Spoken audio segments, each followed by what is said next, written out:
नमस्कार. गृहविष्णू किचनमध्ये आपलं मनापासून खूप खूप स्वागत. लवकरच मकर संक्रांत येते आणि मकर संक्रांत म्हटलं की तिळगुळ आलेच. म्हणूनच आज आपण तिळगुळाचा एक प्रकार पाहतोय. आज आपण पाहतोय तिळगुळाचे मऊ लाडू. हे लाडू करण्यासाठी आपल्याला कोणत्याही प्रकारचा पाक करायचा नाहीये, परंतु गुळ मात्र आपल्याला पातळ करायचा आहे. गुळाचा पाक तयार न करता गुळ पातळ कसा करायचा हे देखील आज आपण पाहणार आहोत. फार वेळ न घालवता चला तर मग सुरुवात करूया आजच्या रेसिपीला. दातांना न चिकटणारे, जिभेवर ठेवता क्षणी विरघळणारे तिळाचे गोड मऊ लाडू.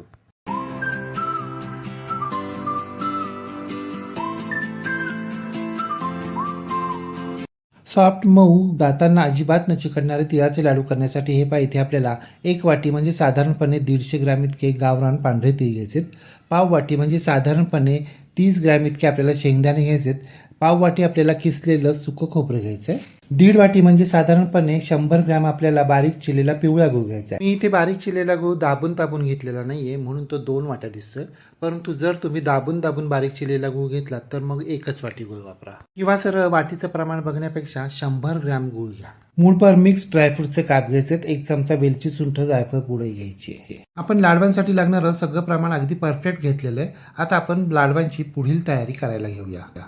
त्यासाठी आपल्याला गॅसवर एक जाड बुडाची कढई गरम करण्यासाठी ठेवायची. कढई चांगली गरम झाली की यामध्ये आपल्याला पांढरे तीळ घालायचे आणि हे पांढरे तीळ आपल्याला अगदी हलकासा रंग बदलेपर्यंत एकसारखे हलवत राहायचे. सुरुवातीचा 1 मिनिट आपल्याला मोठ्या आचेवर हे तीळ भाजत राहायचे आणि नंतर मात्र मंद आचेवर हे तीळ आपल्याला भाजून घ्यायचे. हे तीळ आपल्याला खमंग खरपूस तर भाजून घ्यायचे, परंतु करपवायचे मात्र अजिबात नाहीयेत. म्हणूनच मध्यम ते मंद आचेवर हे तीळ आपल्याला एकसारखे हलवत राहायचे. तीळ जर खूप भाजले गेले किंवा करपले ना तर आपले लाडू कडवट लागतील. हे पहा, तीळ तडतड उडायला सुरुवात झालेली आहे. तिळांनी रंग देखील बदलायला सुरुवात केली आहे आणि घरभर अरोमा देखील दरवळतोय. याचा अर्थ आपले तीळ अगदी खमंग खरपूस भाजले गेलेले आहेत. आता आपल्याला हे तीळ एका प्लेटमध्ये काढून घ्यायचे. आता याच गरम कढईमध्ये आपल्याला शेंगदाणे देखील मध्यम आचेवर भाजायला सुरुवात करायची. शेंगदाणे देखील आपल्याला खमंग खरपूसच भाजून घ्यायचे, परंतु करपवायचे अजिबात मात्र नाही आहेत. जर तुम्हाला या लाडवांमध्ये शेंगदाण्यांचा वापर करायचाच नसेल तर तुम्ही शेंगदाण्यांऐवजी पाव वाटी तीळ जास्त घ्या. हे पहा, शेंगदाण्यांचा रंग बदलला. या शेंगदाणे खरपूस खमंग भाजून झाले. शेंगदाणे देखील आता आपल्याला काढून घ्यायचे. आता याच गरम कढईमध्ये आपल्याला किसलेलं सुकं खोबरं भाजायला सुरुवात करायची आहे. सुकं खोबरं देखील आपल्याला मंद आचेवर खमंग खरपूस भाजून घ्यायचे. जर सुकं खोबरं व्यवस्थित भाजलं नाही ना गेलं तर लाडवांना कच्चा उग्र दर्प येतो आणि लाडू लवकर खराबही होतात. हे पहा, खोबऱ्याचा रंग पूर्णपणे बदललेला आहे. आता गॅस बंद करायचा आहे आणि आपल्याला हे खोबरं देखील काढून घ्यायचं आहे. हे तीनही जिन्नस आपल्याला पूर्णपणे थंड होण्यासाठी बाजूला ठेवून द्यायचे. जोपर्यंत हे तीनही जिन्नस पूर्णपणे थंड होत आहेत तोपर्यंत आपण लाडवांसाठी लागणारा गूळ तयार करायला घेऊया. म्हणजे आपण गुळाचा काही पाक तयार करणार नाहीत. गूळ आपल्याला पातळ करून घ्यायचा आहे. तो कसा करायचा त्याची आपण एक नवीन ट्रिक पाहणार आहोत. त्यासाठी आपल्याला कुकरचं एक छोटं भांडे घ्यायचे आणि छोट्या भांड्यामध्ये आपल्याला हा बारीक चिरलेला गूळ घालायचा आहे. आता एक कुकर घ्यायचा आहे. कुकरमध्ये 1 वाटी पाणी घालायचंय आणि हे बारीक चिरलेल्या गुळाचं भांडं आपल्याला या कुकरमध्ये ठेवायचंय. यावर झाकण ठेवायचे जेणेकरून कुकरची वाफ या गुळामध्ये पडणार नाही. कुकरचं झाकण लावायचे. कुकर गॅसवर ठेवायचा. गॅसची फ्लेम मध्यम करायची आणि मध्यम आचेवर या कुकरला आपल्याला 2 शिट्ट्या करून घ्यायच्या आहेत. एवढं सगळं करेपर्यंत आपण भाजून घेतलेले सगळे जिन्नस पूर्णपणे थंड झालेत. आता आपल्याला ते मिक्सरवर बारीक करून घ्यायचे. मी शेंगदाण्याची सालं काढून घेतलेली आहेत. आता साल काढून घेतलेले हे शेंगदाणे आपल्याला मिक्सरच्या छोट्या चटणीच्या भांड्यात घालायचे आहेत आणि अर्धवट बारीक करून घ्यायचे आहेत. म्हणजे खूप बारीक करायचे नाही आहेत. शेंगदाणे अर्धवट बारीक झाल्यानंतर यामध्ये आपल्याला भाजून घेतलेले पांढरे तीळ आणि भाजून घेतलेलं सुकं खोबरे घालायचे आणि हे दोन्ही जिन्नस आपल्याला मिक्सरवर फिरून घ्यायचे म्हणजे ते बारीक होतील. परंतु आपल्याला खूप बारीक करायचे नाही आहेत. थोडेसे जाडसरच बारीक करून घ्यायचे. हे पहा, अशा प्रकारे. म्हणजे यामध्ये थोडे थोडे अर्धवट किंवा अख्खे थोडे पांढरे तीळ दिसले तरी सुद्धा चालणार आहे. आता हे बारीक केलेले जिन्नस आपल्याला एका प्लेटमध्ये काढून घ्यायचे आणि पसरवून घ्यायचे.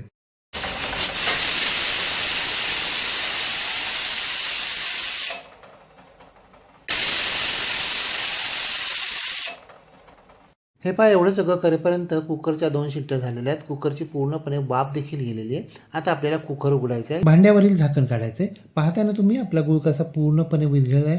कसं गुळाचं पाणी पाणी झालंय, अगदी काकवीसारखं. म्हणजे एक प्रकारे गुळाचा पाकच तयार झालाय.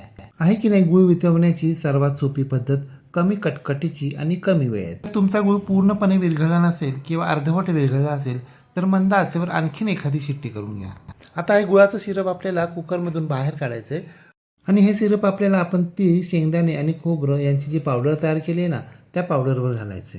हो, परंतु गुळाचं सिरप पावडरवर घालण्या अगोदर चमच्याच्या साहाय्यानं अशा पद्धतीनं हलवून घ्यायचे म्हणजे तळाशी साठलेलं घट्ट सिरप वर येईल. आता हे गुळाचं सिरप आपल्याला या पावडरमध्ये चमच्याच्या सहाय्यानं व्यवस्थित मिक्स करून घ्यायचं आहे. आपण रेग्युलर म्हणजे पारंपरिक पद्धतीनं कढईमध्ये गूळ पातळ केलेला नाही आहे, त्यामुळे आपल्याला हा गूळ उकळताना दिसलेला नाही आहे किंवा त्याच्या वाफाही दिसलेल्या नाही आहेत. याचा अर्थ हे गुळाचं सिरप गरम नाही असं नाही आहे, हे खूप गरम आहे, म्हणून हे हाताळताना खूप काळजी घ्यायची आहे. पाहिलं ना तुम्ही, पारंपरिक पद्धतीपेक्षा आपली ही गूळ पातळ करण्याची पद्धत किती सोयीस्कर आहे.